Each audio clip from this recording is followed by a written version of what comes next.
ner malaron wanka changdar ka tiang ka run wanka ta na tingol we kan war dot tv family gwan dia le be jawle be leng tin ni manu ne mer yang do pa na barala tema ko jen be no lar ka tong nenti na wi mon ke lew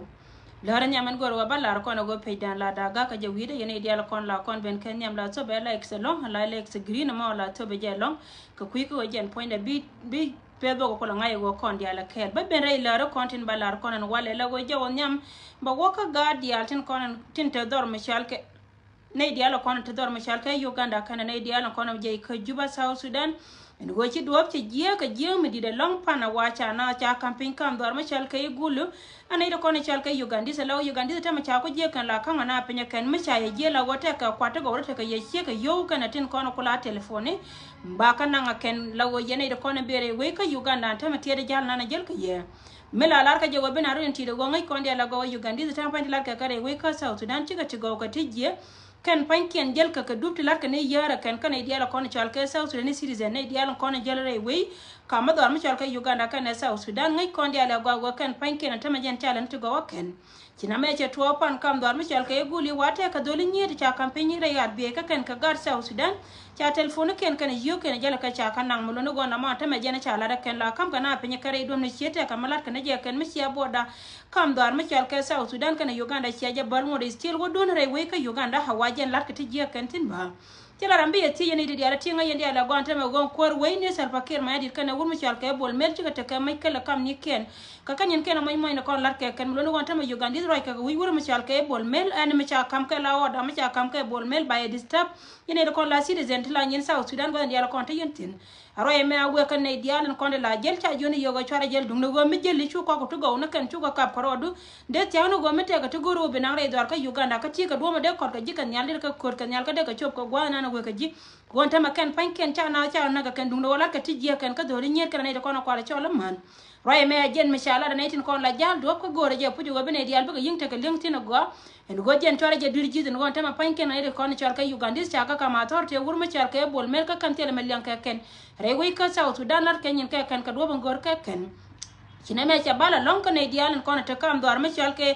ne din kono kula je ka boda wadien ka gulu wa dor me chal ke gulu che be tin ka be me dida long me che cho ban gwa ma ka che bala wajin ti te roy me awe ka kon dial ka biate ka ngai tin go ntam panyen do objen poine chi nyen ka dial chi ka rwal ka ne kono kwala chole ji weitin kono chal ka ji Uganda ko ken gor ka kwa kuna ken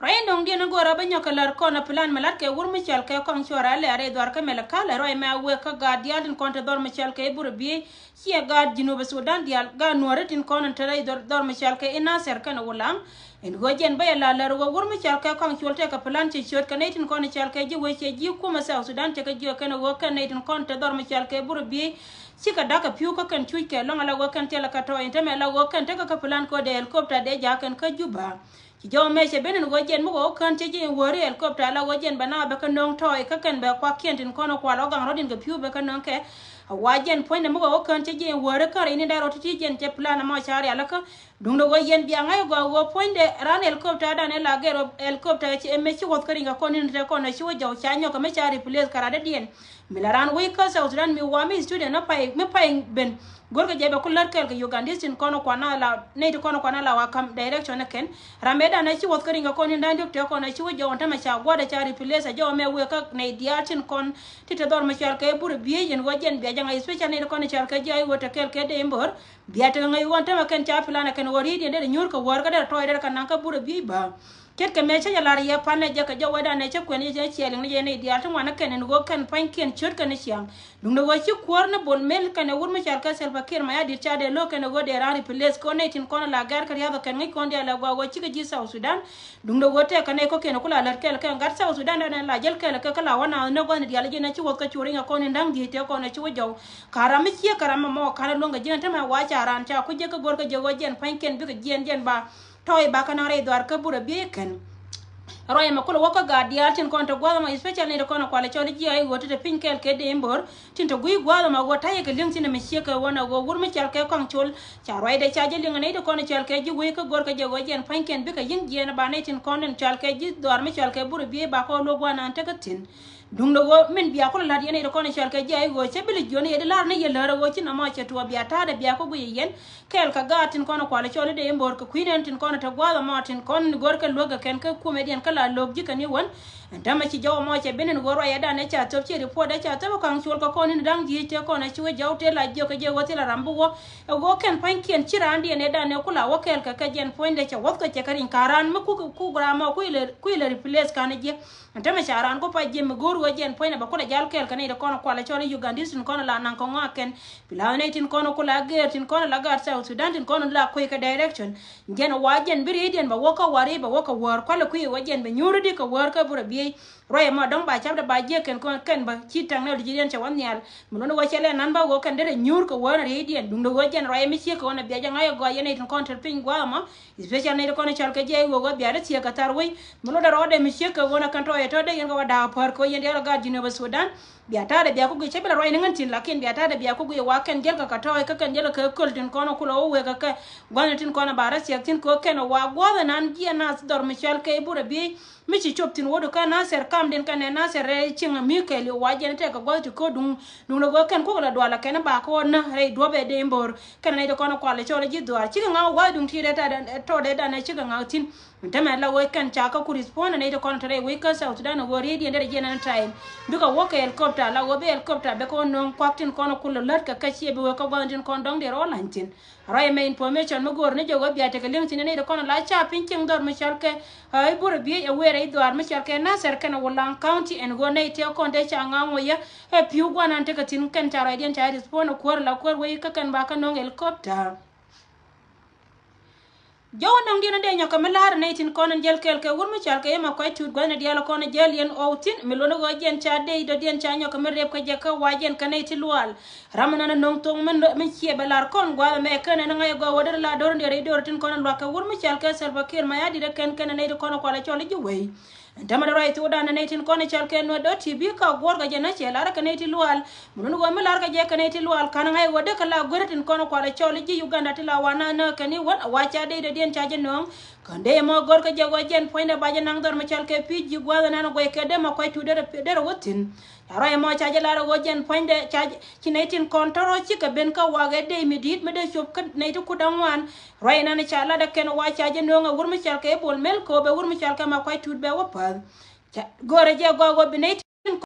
sore gira ma yor nga kama chunga yor ka muno go gore je biya te nga yene ko na te pin gwan ya la ko de yentin en go wur mi chal ka ma koy tuti du na ci jida jinne ne dial cha jeli ka ne ko na chal ka ji South Sudan gwan ya la ko na te ka tin ta ma kan panken bur ka ma ra ka ni chian ka wur mi chal ka ma koy tut ko go dio ka je go jen ba chub gwan ya la ko na go ka cha de chub ne ko ken ba titi ka ken kono goro wajen biata ngai tinin gode mo wacha la de den lual ka jena ne lual to mu go wajo go dong de kala ne tin kono kwala chole jukoi arab mu da be loy kon ka baje nong ye no do tibirun dung do wacha la de de mu ku dangwan ka jen kanai lual kana ngai wode la dor ndere dar ka South Sudan ba Mendong dia na bene ki luin ka wurma chal ka Salva Kiir ma ya dit luin ke ya jaw ka Ethiopia chat ka me chala ya ma tiang an wajen chaje joni da kono kwala chole juko cham wa kana gad neni dia la kono chal ka gad Afrika tin charo den dol tin ko kwara la chal ka African Union en go kono gor ne mare we ka South Sudan kamal we ka South Sudan point ne chebe ben ba ma ben ko cha Dr. Yang ma char chaje luin ba wane chobe da ne chup ka wurma chal ka Salva Kiir ma ya dire we ka South Sudan chu kwartin kono chala kwar we tin den ken kel ka dir we dien tin kono kwala chal ke jien community tin la did we ken kwar ken kono la jel kel ken chi ke jien wa wo ke gor ke jede ko dol kel ke je Salva Kiir ma ya di che dol ne tin kono kwala chole jien council of elders tin kono la te kel ka jen che lugba antama koy ka je menana be decide en go jen point de mugor ne je go be decision be kana la korwe lep ka je ne dialo ngana kan ka wani ngo da changa chi wur mi chal ke bol mel changa go wo chi Salva Kiir ma ya dir che roy ne tin kwala chole dir we dien che yelo wa chi jen point de che wo da che yor pin ka de ndo kono kwala chole de ne Uganda chi ne de kono te ke luri wa chi tanken chi ga jen ga chi ga bere we ray me la ja diaw kan tamen go point de wur mi chal ke bol mel mo wo to go bi wur mi chal Salva Kiir ma ya dir we degree wo kan karwa de en go jen baroy la korwe ka kuika men gora ko ci jiwe mondial ci karoy ka je ka gora ja baroy na be jelin go joga ja go kuma meta ka South Sudan mo go gora ja bagwa ko jin ci wurma chal ke Dr. Yang ma char ci lo mi waja walat go ka ja wode bol mel de do de lat netin kono no we jo we intama chiri de kono yoga manara ken kanore karodian kan jo we kono chal ke ji South Sudan ko la chole jang de ka kume riudien dia chara mo ke jir ke re de ko kan wal ga ke wur mi chal ke bol mel la ken adil gi wal go bol gol mel gele kan el go kan dial gal ci ke de nyel gen chal gem ko kan dial gal kan kwar gol tin dial gal to kol gone la kwar gol del ge ni kel gen dial gal bal ga ci ka dal gol ka bol gol mel gel ba tella jol go ma dong del gen ma kwala lal gar ta mel ga tel gen ko wargal ci kor gol ci de nyel gen ko wal go ci wul guri ci ale serba ke ma ya dil gir ci de largal wal go dere wurin dil gidere wal go tel gen ko wargal ci ne del gal ci ka pol gore wal gay ko jul go ko wal go gor ko wal go bi ka nyel gen ko del gen jol go mal go gor wal go bial gen yen war gore del gal tel go mal go tel gen ko wargal ci jal gang ci de nyel gen ko del gen re wal gay ko wal go dia kwaje dil gi wal go mi cha bur garma char wal gon chal gen de bol gon mel gedar nal gader ka dwal mal gayre wal gay kelil keo na ma jena nana gore wabi ateke lengti na wajen point nan tama kan dial chajir ke chaka tema ken wora ma wajir ke do ba gon ba batin ngai wa chana e kenya ro ko wajen point na cha waja ka go pine re ba cholo go pine betara ko par jira me biele ngo gwana na titin mo no gon tama nan ke jir ke na da ken panye ken man ni ker dial ti la diare culture especially yen war dial ko la te ka diare culture ni la tawa nyen kuno go ko ken kenya ro ba tama panken ba ka wote ma ken ba ko ja ka go pine re do liken ba na ma jena nana to wata mare dwaran ngo yen biya te ngai tin ngo re we ka South Sudan wur ma chal ka sel bakir ma ya di kana ne to kono ko ala chole jukkare che de gor ko gore je go wode tin di altin kon lat ka e juwi mon ci jikko chamwa gen poinde de ka te ka medere mat ka ka wo ken de right de len ci ne to kono ko ala chole kwar wetin kono lo ka je ken ngo de wur ma chal ka yang ma chade lo nyirar ko gen poinde cham ka ne te ri ma chara ka ni special ga do kono chal ka e ga no te kel ka ne tin ko ken kono chara ma cha no ka ken ci yo mat kel ka jen wur nan te ga wulgi je jel ge ga dal gano chala bol gol mel gel wol go gore wol go de wurgi andir gi da margo kana nya del ge de kana ga re wol ge ne del ge wo ka chol go ni ta mel ge ka wol go chol go ni re del gol cha jir ke del ge cha ka tur go ga kel ge mani del ge tin kol go no wol go kwa je gor gor kel ge no wol go ba chol go lal ga re del gol li ajaro ina ngora balar yetama yenetin kon la yana gurgo me gore we dan ka South Sudan te wan kajen poinde ka kanji do ar karodi na telat ka mesie kanama ci jaw ci lene ben ba gor ka jago ba do bor ba jaga dio ka jago de ne ko ni chal ke lo de ka ben cha rodien tam karodien ka ne ko ni chal ke ji wen wo kan pankien mesie ma kwai tu ta kairar cha gwana na te tin ka ne ko ni chal ke lo dong de ka ben antama tarai to da ne cha ne tin ko ni chal ke ji bor che ko kor bor ha jo kenen wo jin pointo ba de ne to ko ken ba ka rep ka jen gwa mesie ka gwa mo en wo ken pankien ndio ko jago de ne tin ko ni chal ke lo kana ji pan ga tan ken tin kon tin to rai hien e ken dong de ka barar ba no mo chala kel ma chine diatin kon to gwa ma chi jaw che ben ban te ma wari udi ndial kan jang dial kon tai do ar ma chal ke ibur che jongale wari udi ndial wo kare yer wara tor udor ma chal ke ilya akodi roi na ne chari fo de ne to kon chal ke ji jan gengni en go ken pan ken wa ken gor ka jabasi ne ken wari ala ko ken bara wati yak dor ma chal ke ilya ba no ma gore je go biata ngai tin gore we ka South Sudan kan jika dial kon te tin ta ma tin kwala choli jang karodien ken panken chakada gwani dialo kona tegatin ka ken panken chara ngat karodien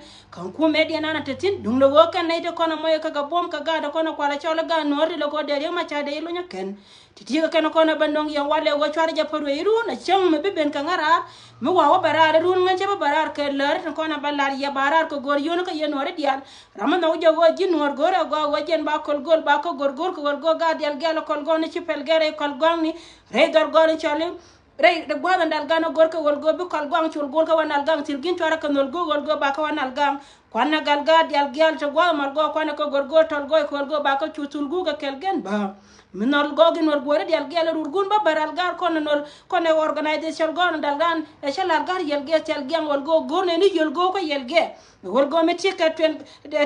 yuti te jilgi bi ka kalgam kol go ko wol go bene yo gor gol ka tol goy kon ne dial gel kol go na ku yene nel gen ku ne rol goy ni tel gen wal wana mal go ci ne lal gan wol go ka kon ne ge to go ne yel go ku ne ka chargam dum wol go ku ne tol goy kol go ne dial gel te ne tilgin ajaro en balar kono namo barado ko gara tama yendi ala wori ala don ko go meti ka tendo la tika paydo la mbaka barare run kon organization anan tol yotin kono wala ni to wa kam manjo ne kana gatin tiana to kono to gwandi ala kono tekatin muno go kono tama china jian ko kol wona ka tenni ogon ten cha janga ita mate ka ten ma ci barara la waje la we na la we ga tiere ipine chang jele yer bata dire de mun no gor na yo go wajin mate ka dun mate ka jirun ba ka barara chang oro no a chang pan re janga char dun te yene dial to ne na to biya barar yan dial ka biya ne ben gui gwa me ka cha ne gui ba ba mun no go mu to gwa marun ba chodo gar pin mate ka jimo jen point biya ba kam ne ba ka bararun ko na ton met organization ko gor ni yo kun yan wara dial mate ka $5 $10 yen dial biya ben ne dial ko ni changa en bokte karam kel mi din mi changa en bokre dor mi chalke UK che goro gwa wajen point de ton met de kam di tele ke atelo mi di long yen iti dial ko la kana ma wo kon ban wo gor gol ko tol goy ngai kon dial gelen temel ga mo de che jol go ma tol go torgol kan garol gol te lo tol goy bana tol goy wo gor gol gwa dial gel to konsil gin yen mal gan dial gel ko gel ge kul gun yel gel ko go bana tol goy kol go gal ga de tol go chwana ga pal gel wol go kwana kanal go kan dial gel kol go cha gad kol gon cha ga turgu ga kel gen jen jol go mbal al gar yel gen go baro ko garar fi ka dial ko malte ke ka ye ngoda ga magore no do tv kala ko ka chia ka ne kon ko gobe ne kon te ka lim titi ka ken ko na ben nong ye wotina kare we ka sa Sudan tame mo wato wan wajin si diaro cha ba yene diaro kon la te ka diaro kalcha ngai ne go wo cha nang duel ka cha ja ka go pini si nya de mu wi wote ka jirki mu wi wote raar ba ka biye ban raar ba chi ka ma cha roje woda ka duel kuna ken la gor ka je go ba jirki kuno nan kon te me jirki ka jube sa Sudan ci ko den cha wan ko ken cha ka ja ka go pini si nya ro muira ro jako ba go pini do ba wa jako jen point ba diaro da dial kar chan ci jogdo rob tik ba wa jako go pini je nyaro beta da ko par ban le je keta no kon to go to go ka bento